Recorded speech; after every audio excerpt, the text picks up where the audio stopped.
Hello everyone, here's a video on picture-based creative writing.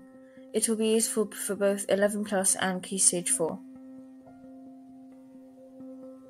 So here's a picture of a desert, and the task is to write a vivid description based on the picture.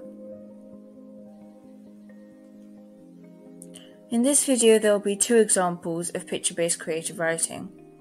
The first one will be where I create a narrative based on the picture, and the second one will be where I'm just describing it in vivid language.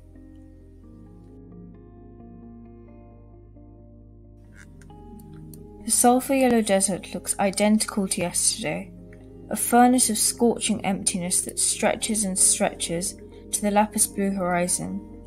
It's eternal. My naive dream of rescue has long since been snuffed out. I am waiting for the inevitable.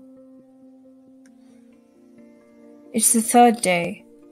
Now my sandals are nothing but ragged strips of hot leather under my feet. The fiery sand has given me oozing raw blisters that sear with every step and send shivers of agony through my body. Occasionally, a sluggish shudder of hot wind rolls through the air, lifting the arid dunes for a split second, but other than that it's as silent as a crypt, with no movement except for my limping feet. Perpetually speared by the sun, my eyes smart with a dull ache until the whole world seems like a mirage. Nothing is real. I float in a cloud of pain. I can barely see 5 feet in front of me. The last dregs of my water bottle have been drained an hour ago, and my tongue feels as dry and cracked as an old bone.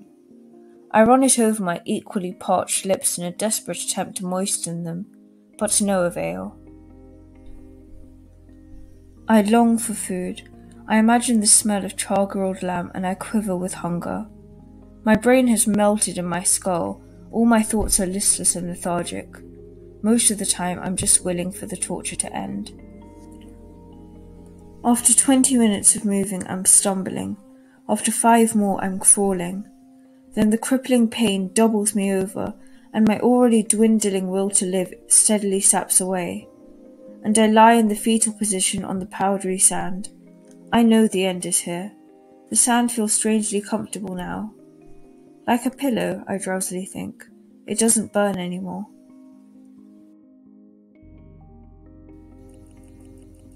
Here I've created a story about a person who got stranded in the desert and died eventually. You may have noticed that I have written in the present tense. This gives the impression that the scene is unfurling in front of the reader, and this makes the writing more intense, and that is what you should be aiming for. Remember to vary your sentence lengths. For example, look at the paragraph below. After a long descriptive sentence, the short "it's eternal" has a disturbing effect.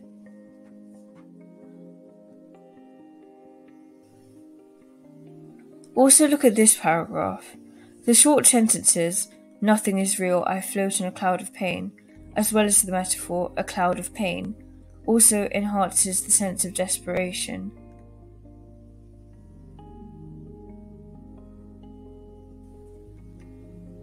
Also remember to describe the 5 senses. The sulphur yellow desert, the lapis blue horizon, that sense of sight. It is as silent as a crypt is a simile describing the sense of sound. My tongue feels as dry and as cracked as an old bone is another simile, this time describing the sense of touch. The smell of char-grilled lamb is referring to the sense of smell. Here's the second example, which is just a vivid description of the desert.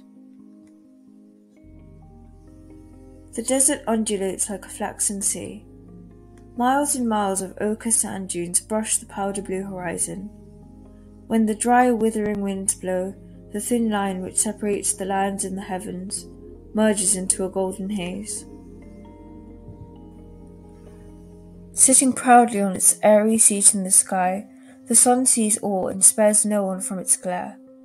With a world so eternal, so extreme, many would assume that the desert is nothing but an arena of death, where life is few and far between. But even in this witch's cauldron, there is a flourishing world unseen to most. Offering a rare splash of colour, the crimson cacti flowers have a special allure, though their vicious spikes spear anyone who trespasses. Dung beetles and tarantulas scrabble through the desert floor, and every now and then a desert fox peeps out from its hole. Scorpions scuttle through the suffocating heat, tails raised and poised to trap an unwary victim. Overhead, vultures, the winged harbingers of death, circle silently, beady eyes scanning the terrain for putrefying carcasses to scalpel. The desert is unforgiving, but life somehow finds a way. Here I have just written a description of a desert and the life in it without a narrative. The literary devices make the description come alive. Here are some of the metaphors that I used.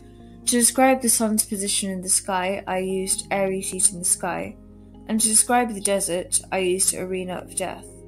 I especially like winged harbingers of death for vultures. The desert undulates like a flaxen sea is a very nice simile, and you can see the consonants in the phrase flaxen sea. Withering wind is a clever and apt use of alliteration, and the sun sees all and spares no one from its glare is a very good use of personification. And that's it. Why not go through the two examples again and see how they differ? But at the end of the day, whether you opt for a narrative or a description, just remember to make it vivid and impactful. That's what creative writing is all about. Please subscribe to my channel for more videos on creative writing and comprehension.